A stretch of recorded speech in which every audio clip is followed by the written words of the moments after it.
నమస్కారం. ఈ రోజుటి కథలోకి వెళ్దామా? రాఘవరావు గారంటే మీరేనా అంటూ వచ్చింది ఒక 25 ఏళ్ల అమ్మాయి.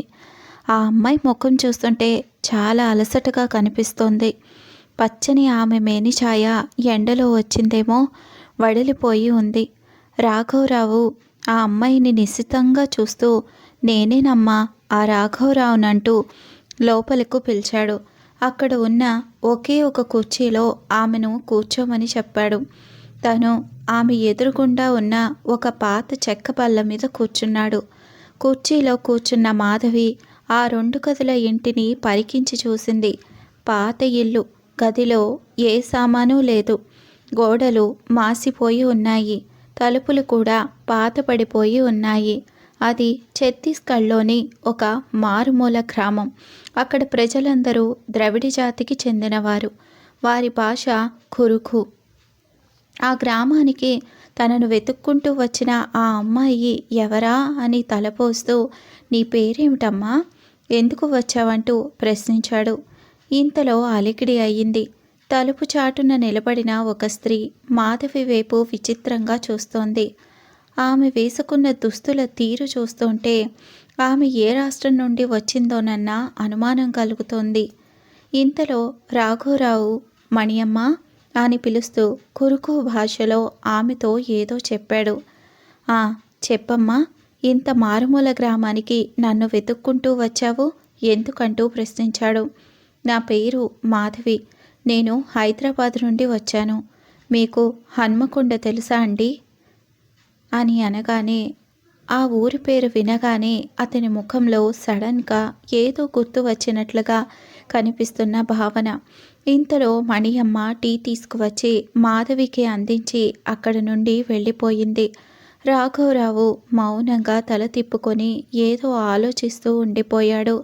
ఈలోగా మాధవి గొంతుక ఆ నిశ్శబ్ద నీరావల్లో కంగుమంటూ, మీకు హన్మకొండ అనే ఊరు, కుసుమ అనే ఆవిడ గుర్తున్నారా నాన్న అనగానే త్రుళ్ళిపడుతూ మాధవి వైపు తెల్లబోతూ చూశాడు. నేను కుసుమ కూతురిని నాన్నగారు. అంటే మీ ఇరువురి రక్తాన్ని పంచుకు పుట్టిన మీ కూతురిని. ఆమె మాటలకు అప్రబుద్ధుడైనాడు.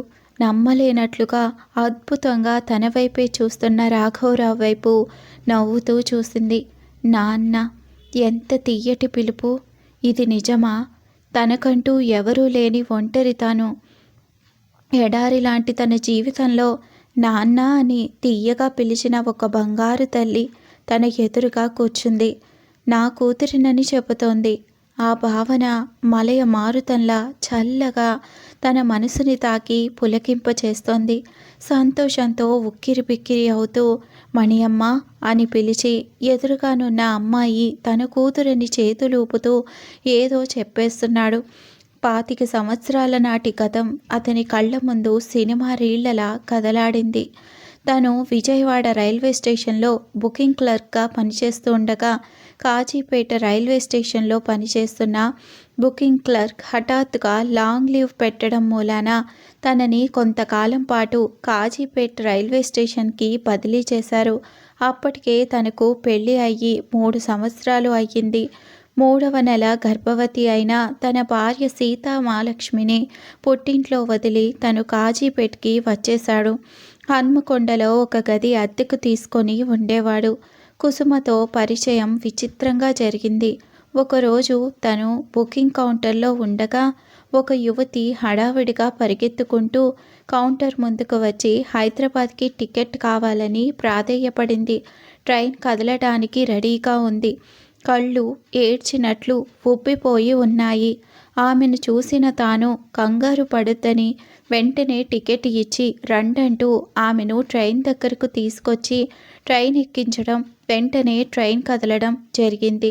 ఆమె కళ్ళ నుండి ధారగా కన్నీరు కారుస్తూనే ఉంది. తను వెనుతిరిగాడు. పాపం, ఏమంత అవసరం పడిందో. 1 సెకన్ ఆలస్యమైనా ఆమె వెళ్ళలేకపోయేది కదా అనుకున్నాడు.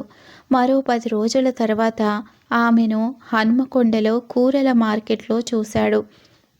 అదే సమయంలో తనని చూసిన ఆమె నవ్వుతూ తన దగ్గరకు వచ్చి, ఆ రోజు మీరు చేసిన సహాయం జన్మలో మర్చిపోలేనని థ్యాంక్స్ చెప్పింది.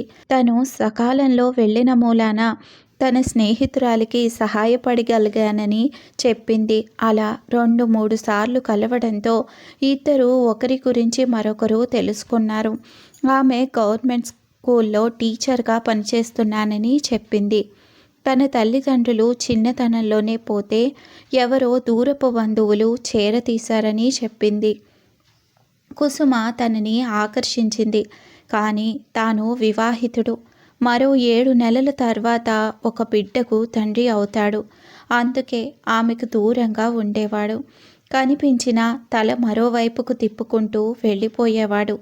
ఒకరోజు రాత్రి 8 గంటలకు కుసుమ తన గదికి వచ్చి నన్ను ఎందుకు తప్పించుకుంటూ వెళ్ళిపోతున్నారని నిలదీసింది. కారణం ఏమీ లేదన్నాడు. ఒక పెళ్లి కాని అమ్మాయితో చనువుగా తిరగడం సభ్యత కాదన్నాడు. తను అన్న మాటలకు కుసుమ ఏడ్చింది. తనని ఇష్టపడుతున్నట్లుగా చెప్పింది. తాను వివాహితుడినని చెప్పినా వినలేదు. మిమ్మల్ని విడిచి ఉండలేనంటూ తనను పట్టుకొని ఏడ్చేసింది. ఆ సమయంలో కుసుమ తనపై చూపించే ప్రేమకు కరిగిపోయాడు. కుసుమే తనను ఎక్కువ కోరుకుంది. ఫలితం శారీరకంగా ఒకటైనారు. సీతకు తాను అన్యాయం చేస్తున్నానని తెలిసినా కుసుమే కదా తనను కోరుకుంటోంది, ఇందులో తన తప్పు లేదని సరిపెట్టుకునేవాడు. ఒక 6 నెలలు గడిచిపోయాయి. సీతామహాలక్ష్మికి పురిటి నొప్పులు వస్తున్నాయి. హాస్పిటల్లో జాయిన్ చేశామని వెంటనే రమ్మనమంటూ సీతామహాలక్ష్మి తండ్రి ఫోన్ చేయడంతో తను స్టేషన్ నుండే విజయవాడ వెళ్ళిపోయాడు హడావిడిగా. సీతామహాలక్ష్మికి పురుడు కష్టమైంది. మృత శిశువు జన్మించింది. అంతేకాదు సీత ప్రాణాలను కూడా డాక్టర్లు నిలుపలేకపోయారు. భార్య మరణం అతన్ని కృంగతీసింది. తప్పని తెలిసినా ఏదో మనోచాపల్యంతో కుసుమను కోరుకున్న సీతామహాలక్ష్మి తన అర్ధాంగి. మనస వాచ కర్మణ 10 మంది కుటుంబ సభ్యులు బంధుమిత్రుల సమక్షంలో వేదమంత్రాల మధ్య ఆమెను వివాహమాడాడు. తమ అనురాగ దాంపత్యానికి చిహ్నంగా ఊపిరి పోసుకుంటున్న పాపాయిపై ఎన్నో కలలు కన్నారు.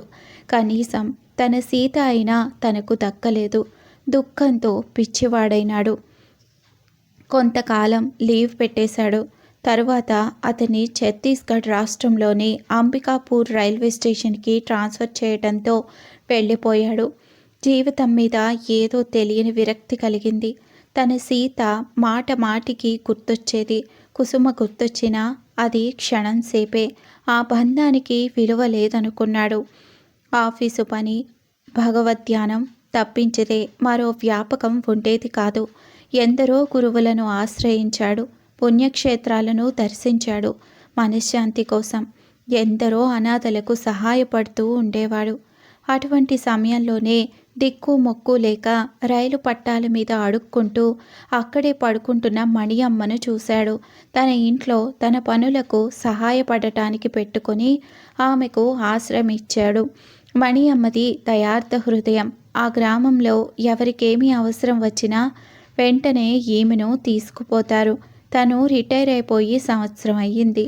ఏదైనా ఆశ్రమంలో కొంతకాలం ఉండి రావాలని అనుకుంటున్నాడు. అమ్మ ఎలా ఉందో అడగరా నాన్న అన్న ప్రశ్నకు ఉలిక్కి పడుతూ తలెత్తి మాధవి వైపు చూశాడు. కుసుమ ఎలా ఉంది తల్లి? అమ్మకు ఆరోగ్యం బాగోలేదు. ఈ మధ్య ఎక్కువగా మిమ్మల్నే తలుచుకుంటోంది. మీ గురించి నాకు అంతా చెప్పింది. అమ్మ మనోవ్యాధితో బాధపడుతూ కృంగి కృశించిపోయింది. ఏ మందులు పనిచేయవని డాక్టర్లు చెప్పేశారు.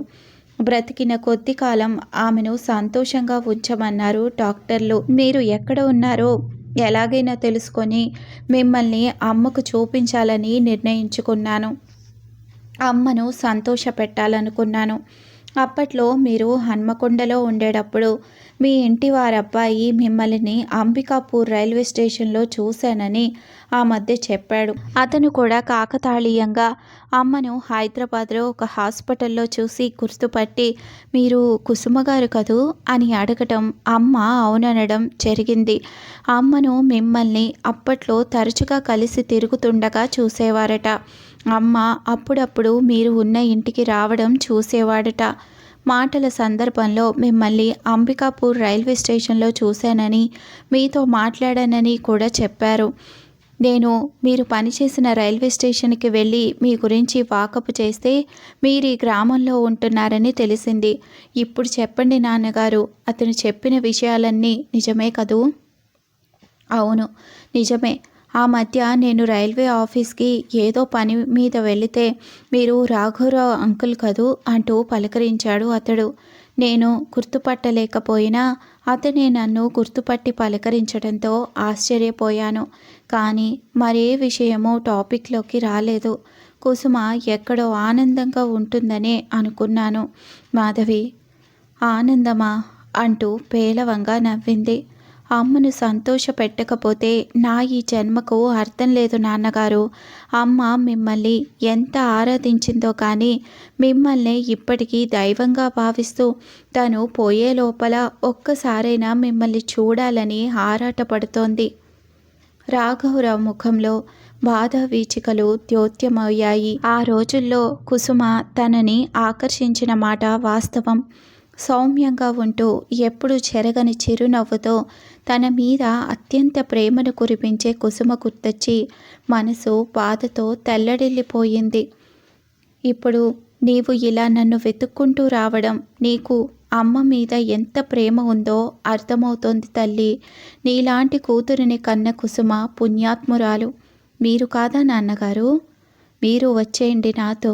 అమ్మ, మీరు, నేను కొత్త జీవితాన్ని చవిచూద్దాం. విధి ఎంత విచిత్రం! కుసుమతో పరిచయం, క్షణికావేశంలో జరిగిన ఒక సంఘటన మసకమారిపోయిందని తను అనుకున్నాడు. కానీ ఆ సంఘటన తిరిగి కొత్త వెలుగులను సృష్టించి ఒక అందమైన రూపంతో తన దగ్గరకు వస్తుందని తను ఎప్పుడైనా తలచాడా? తమ కలయిక ఇలా ఊపిరి పోసుకొని నాన్న అంటూ వచ్చి తన ముందు నిలుస్తుందని ఊహ మాత్రమైనా అనుకున్నాడా? నాన్న, మీరు నాతో రావాలి. ఆరిపోతున్న దీపానికి ప్రాణం పోయాలి. వస్తారు కదూ? తన ముందు మోకరిల్లి ప్రాధేయపడుతూ జాలిగా అడుగుతున్న మాధవి వైపు చూశాడు. అప్పట్లో తను హన్మకొండను విడిచి వెళ్ళేటప్పుడు కుసుమను కలవకుండా వెళ్ళిపోయాడు. తనను తిరిగి కలవనందుకు కుసుమ తనను తప్పుపట్టి ఉండవచ్చు. తననొక మోసగాడిగా భావించవచ్చు. ఇప్పుడు కుసుమ ముఖాన్ని తాను చూడగలడా? కానీ కుసుమను కలవడం తన ధర్మం. ఈ పరిస్థితిలో కుసుమను తాను కాపాడుకోవాలి. ఆనాడు చేసిన తప్పులో తనకు భాగం ఉంది. క్షణంలో ఒక దృఢ నిర్ణయానికి వస్తూ పదమాధవి, కుసుమను తొందరగా కలవాలంటూ బయలుదేరాడు. ఆరని దీపం అనే ఇంత మంచి కథను రాసిన రచయిత గారి పేరు యశోద కైలాష్ పులకుర్తి గారు.